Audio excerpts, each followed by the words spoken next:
Hello दोस्तों, sleepy classes में आपका स्वागत है। आइए डिस्कस करते हैं GS4 एथिक्स की थ्योरी का ये क्वेश्चन कहता है, what does the quotation mean to you?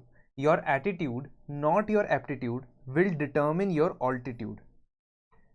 देखिए, इस क्वेश्चन के अंदर ये इतना जेनेरिक और सब्जेक्टिव क्वेश्चन है कि इसका कोई एक सही करेक्ट आंसर नहीं हो सकता है। ठीक है, एथिक्स में कई सारे ऐसे सवाल होते हैं जिसमें आप अप्रोच के हिसाब से तो आप बात कर सकते हो कि किस तरीके से आपको अप्रोच होनी चाहिए आंसर की, बट उसके कंटेंट्स वेरी कर सकते हैं और करने चाहिए, क्योंकि आपके अपने एथिक्स, आपके अपने थॉट्स रिफ्लेक्ट करने चाहिए उस चीज़ के अंदर। वैसे ही जैसे एसे के अंदर होता है ना, एसे के अंदर we can tell you how to approach the essay. हम आपको बता सकते हैं कि ऐसे 4-5 पैरामीटर्स के हिसाब से आप ऐसे को डिसाइड कर सकते हो। फिलोसफिकल ऐसे होगा, या अगर फैक्चुअल ऐसे होगा, या अगर किसी जीएस के सब्जेक्ट के रिलेटेड ऐसे होगा। लेकिन हम अंदर क्या लिखना है ये याद रखिएगा, कभी नहीं बता सकते और बताना भी नहीं चाहते। रीजन बीइंग कि आपकी खुद की सोच रिफ्लेक्ट होनी चाहिए एथिक्स के आंसर में, और ऐसे के आंसर में भी उसी तरह। अब यहां पे आपसे पूछा गया है कि एटीट्यूड यानी कि आपका किसी चीज को लेके रवैया कैसा है, उसकी तरफ किस तरीके का आपकी फीलिंग्स अटैच्ड है किसी चीज से, वो डिटरमिन करती है कि आप कितनी हाइट तक पहुंचते हैं लाइफ में। हाइट तक मतलब सक्सेस की हाइट तक, ना कि आपका एप्टीट्यूड यानी कि आपका स्किल लेवल, आपका कॉग्निटिव स्किल। ठीक है, ये नहीं डिटरमिन करता है। ये आपने बताना है, जस्टिफाइड होता है ये बहुत केसेस में। हो सकता है कोई बंदे को लगे कि नहीं ये गलत स्टेटमेंट है, तो लेकिन उसके लिए जस्टिफिकेशन बहुत मुश्किल हो जाएगी। रीजन बीइंग कि अगर हम बात करते हैं that this is a matrix, जिसमें यहां से स्टार्ट करते हैं फोर्थ क्वाड्रेंट से, लो स्किल लो EQ।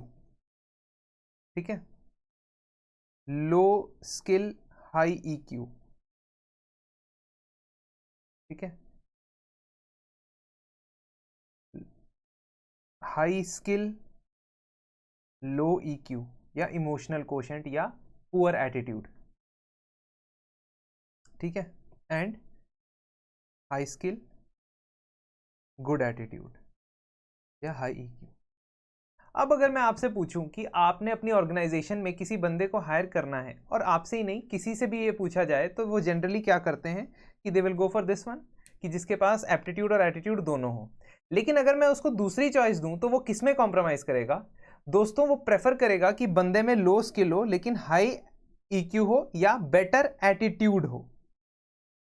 और उसका कारण सिर्फ ये साफ है कि महा से महा इंटेलिजेंट आदमी भी अगर करप्ट हो, अगर उसका एटीट्यूड नेगेटिव हो, सिनिकल हो, तो वो बंदा सक्सेसफुल तो नहीं होगा, लेकिन साथ साथ वो ज्यादा नुकसानदायी होगा। वो ज्यादा लोगों को नुकसान पहुंचाने का पोटेंशियल रखेगा। वहीं अगर दूसरी तरफ किसी बंदे का एटीट्यूड सही है और उसके स्किल्स में थोड़ा 19-21 की कमी रह जाती है, तो वो बंदा फिर भी ठीक है, क्योंकि जितना भी हो सके वो अच्छा ही करने की कोशिश करेगा, और जितना भी कंट्रीब्यूशन देगा he will be doing in a positive direction, he और शी। इसीलिए इसी तरीके से जब हम एटीट्यूड और एप्टीट्यूड की बात करते हैं, तो एप्टीट्यूड तो एक बंदे की नेचुरल एबिलिटी होती है, इननेट एबिलिटी होती है। और अगर एक डायरेक्शन ऑफ एप्टीट्यूड पता चल गई, जैसे मान लो मैथमेटिकल एप्टीट्यूड है बंदे के अंदर, या आर्टिस्टिक एप्टीट्यूड है बंदे के अंदर, ठीक है, बिजनेस एक्यूमेन है किसी बंदे के अंदर, किसी भी तरीके का एप्टीट्यूड अगर मुझे पता लग गया, तो मैं उसको एनहेंस कर सकता हूं और ज्यादा डेवलप कर सकता हूं उस क्षेत्र में। ठीक है, लेकिन अगर किसी बंदे का एटीट्यूड यानी कि a person's predisposed feelings, opinions और पर्सपेक्टिव्स अबाउट समथिंग और समवन। प्री डिस्पोज्ड मतलब कि पहले से ही जो उसने सोच रखा है किसी चीज के बारे में कि वो सही है, गलत है, बुरी है, अच्छी है, करने लायक है, नहीं करने लायक है, खुश देती है उसको या दुख देती है, ये सारी चीजें उसकी अपनी प्री डिस्पोजिशंस हैं किसी भी चीज के बारे में, चाहे वो पॉलिटिक्स हो, चाहे स्पोर्ट्स हो, चाहे सोसाइटी हो, चाहे अपने पार्टनर्स हो, चाहे अपने प्रोफेशनल कॉलीग्स हो। अगर एटीट्यूड में कमी है तो उस एटीट्यूड की कमी को रिवर्स करना बहुत मुश्किल होता है। It is easier to develop the aptitude once you identify कि हाँ, ऐसा नहीं है कि मैं नॉन इंटेलिजेंट बंदे को इंटेलिजेंट बना दूंगा, लेकिन मैं एप्टीट्यूड की डोमेन तो डिफाइन कर सकता हूं ना, कि इस एरिया में इसका एप्टीट्यूड है, उसको मैं एनहेंस कर सकता हूं। एटीट्यूड को चेंज करना बहुत मुश्किल काम है, इसीलिए संत, बाबा, योगी, ये सब लोग क्या कहते हैं कि एटीट्यूड चेंज करवाते हैं आपका, और इसको बहुत मुश्किल काम माना जाता है। नाउ हमने डिफाइन कर दिया कि जी एप्टीट्यूड का मतलब है कि it measures the person's ability to acquire new skills और cognitions, whereas it measures intelligence, जहां एटीट्यूड मेंटल पर्सपेक्टिव की बात करता है। ठीक है, तो आपका जो एटीट्यूड है वो आपकी कॉग्निटिव एबिलिटी से तो आता ही है, लेकिन साथ ही साथ वो आपके इमोशंस से भी कनेक्टेड होता है, और अंत में वो आपके बिहेवियर को डिफाइन करता है। So your behaviour is defined by emotional as well as cognitive abilities. अगर इमोशनल एबिलिटीज की बात करें तो वहां पे एटीट्यूड पता लगता है कि आपको किसी चीज के प्रति किस तरीके का इमोशन इवोक होता है। अगर क्रिकेट की बात करें, क्रिकेट को लेके आपका कैसा एटीट्यूड है कि हाँ अच्छा गेम है, नहीं फिक्सिंग होती रहती है ना। तो ये एटीट्यूड बदलना बहुत मुश्किल होता है। अब इसीलिए हम कहते हैं कि हम इस स्टेटमेंट से जी एग्री कर रहे हैं कि yes attitude will determine success and aptitude will not, and will tell with examples. यहां अगर एग्जांपल नहीं बताओगे तो आपका आंसर थोड़ा सा हॉलो रह जाएगा। It is easier to train aptitude than attitude. Train aptitude मतलब कि एक एप्टीट्यूड डिफाइन हो गया, उसके ऊपर आपको ट्रेन करना है, लेवल अप 1 2 3 4 5 ऐसे करना। So when people have right attitude they are motivated and adaptable, which makes them open to learning new skills। अब उसका एप्टीट्यूड डिफाइन करने की देर है बस। वो बंदा क्योंकि लर्निंग एटीट्यूड का होगा, उसका मन होगा कि मैं ज्यादा से ज्यादा लोगों से सीखूं और पॉजिटिव चीजें सीखूं, तो वो सक्सेस की सीढ़ियां ज्यादा तेजी से चढ़ेगा। So with right attitude and enough effort कोई भी नया स्किल जो है वो मास्टर हो सकता है। आई एम नॉट सेइंग कि कोई बंदा कुछ भी कर सकता है, ऐसा नहीं है, लेकिन एक पहले एप्टीट्यूड का बेसिक हमने आइडेंटिफाई कर लिया, उसको एनहेंस करने में हमें प्रॉब्लम नहीं आएगी। मान लो मुझे लगता है कि वुड कटिंग या कारपेंटरी मेरा बहुत अच्छा एप्टीट्यूड है मेरा, तो मैं उसको बहुत अच्छे से एक्सेप्शनल बना सकता हूं अगर मेरा एटीट्यूड उसको लेके सही है।